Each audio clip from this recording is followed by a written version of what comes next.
Sam Altman bears all in a recent blog post describing an attack with a Molotov cocktail thrown at his house in the early hours of the morning. Cmd+AI. Yeah, so someone basically just threw a friggin' and if you don't know what a Molotov cocktail is, it is a bottle full of alcohol or petrol or something flammable, and has like a tissue put in, and when you throw it, it just. But I think this just bounced off his house. It didn't do like I think it was just rolled on the floor or something. So whoever did it, I don't know whether they found that person, but it didn't.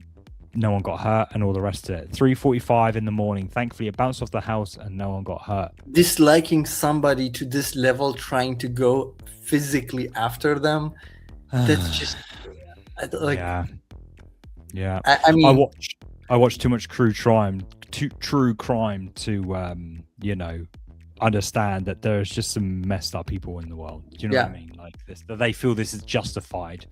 And I wonder what they were trying to do with it. Like, I'm guessing they wanted to smash through a window, and the fact that he's got a kid as well, do you know? Yeah.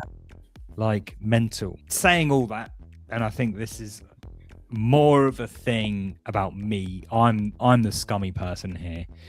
I don't have the best trust in Sam Altman, given lots of things. And I've read this and I sort of think, I just cannot help but feel like he's using this as some sort of leverage, some sort of thing to try and get himself out there. Whether he knows it or not, I think that there's just a bit too much sob story going in.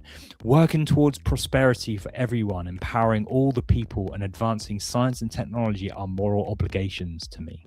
Okay,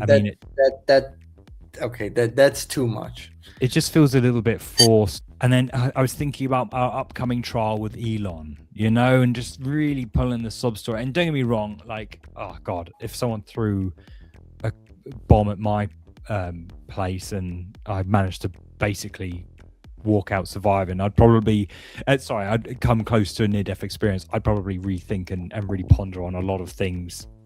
As he is I think he basically wrote this in the morning of, or something like that.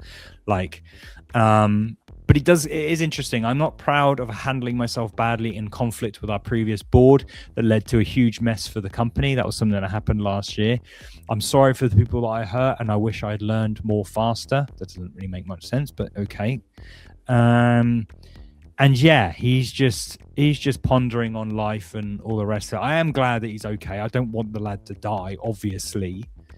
And I do hope that this is maybe a reconsidering, but I also just cannot help but feel like it's not as he's just putting on the, what they call it, crocodile tears a little bit here. But I don't know. Again, that's you call me a scumbag. You can call me a scumbag for feeling like that. I just don't have much trust in the lad. So, but yeah, that's he doesn't have the best track record for us to really trust him. No. This is part of a larger conversation on my show, Cmd+AI, which we stream live every single week. We discuss the news and all things related to AI in the world of design and web. Catch us next week and join in the banter. Cmd+AI.